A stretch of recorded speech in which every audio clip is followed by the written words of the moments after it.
नाजरीन, एक शख्स जिसने न सिर्फ एक मुल्क बल्कि पूरी दुनिया को टेरराइज कर दिया। He was called the king of cocaine. जी नाजरीन, पब्लो एस्कोबार।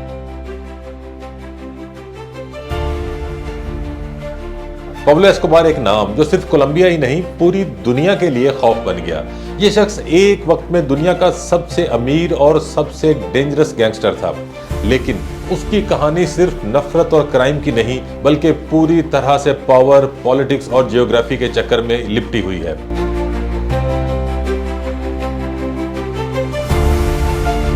आज की वीडियो में हम देखेंगे कि पब्लो एस्कोबार ने कैसे अपनी नशे की एम्पायर बनाई, कोलंबिया के जंगलों और पहाड़ों का किस तरह से फायदा उठाया और दुनिया का सबसे डेंजरस आदमी कैसे बना।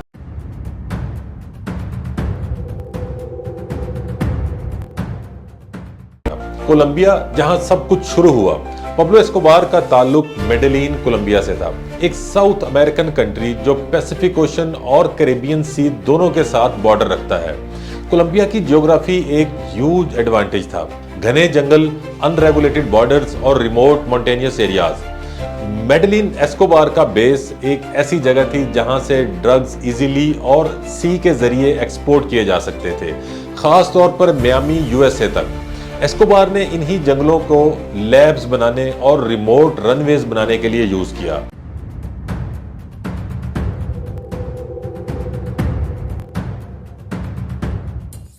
दुनिया का सबसे बड़ा कोकेन स्मगलिंग नेटवर्क इन्हीं पहाड़ियों और जंगलों से चलता था। 1970s में पब्लो एस्कोबार ने पेटी क्राइम्स और स्मगलिंग से करियर स्टार्ट किया।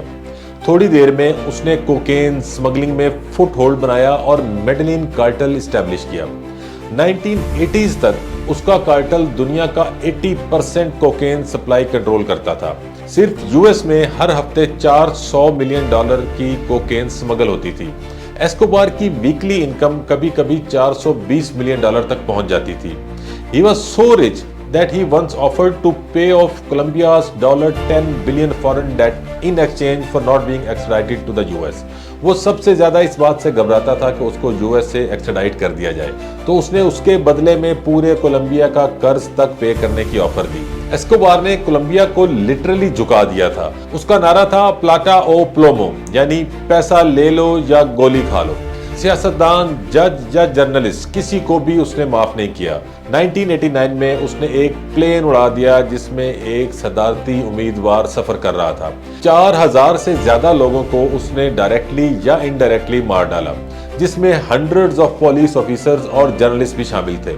अगर हम उसके लाइफस्टाइल की बात करें तो एस्कोबार की नेटवर्क $30 अरब से ज्यादा थी। अगर आज के दौर के हिसाब से वो देखी जाए तो तकरीबन $70 अरब बनती है। उसका प्राइवेट जू था जिसमें हिपोस, जिराफ और एलिफेंट्स थे। आज भी उसके हिपोस वाइल्ड होकर कोलंबिया के रिवर्स में घूम रहे हैं। He had mansions in Miami, private runways, submarines and even his own prison that was called Law Cathedral, जहां वो बिलियर्ड्स खेलता और पार्टी करता था। उसने $2500 पर मंथ खर्च किए सिर्फ रबर बैंड्स लेने के लिए जिनसे वो अपने कैश को बांध सकता था।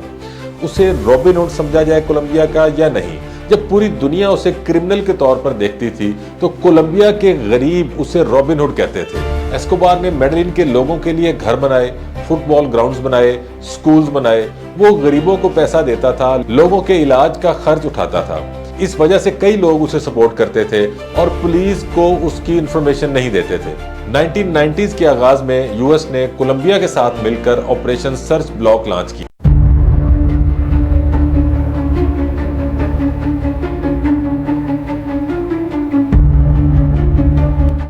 CIA, DEA और कोलंबियन पुलिस ने मिलकर उसका पूरा नेटवर्क डिसमेंटल करना शुरू किया। जब एस्कोबार ने अपनी लग्जरी प्रिजन से निकलकर भागना चाहा तो कोलंबियन फोर्सेस ने उसका पीछा नहीं छोड़ा। फाइनली 2 दिसंबर 1993 में एस्कोबार मेडेलिन के एक रूफ टॉप पर पुलिस के ऑपरेशन में मार दिया गया।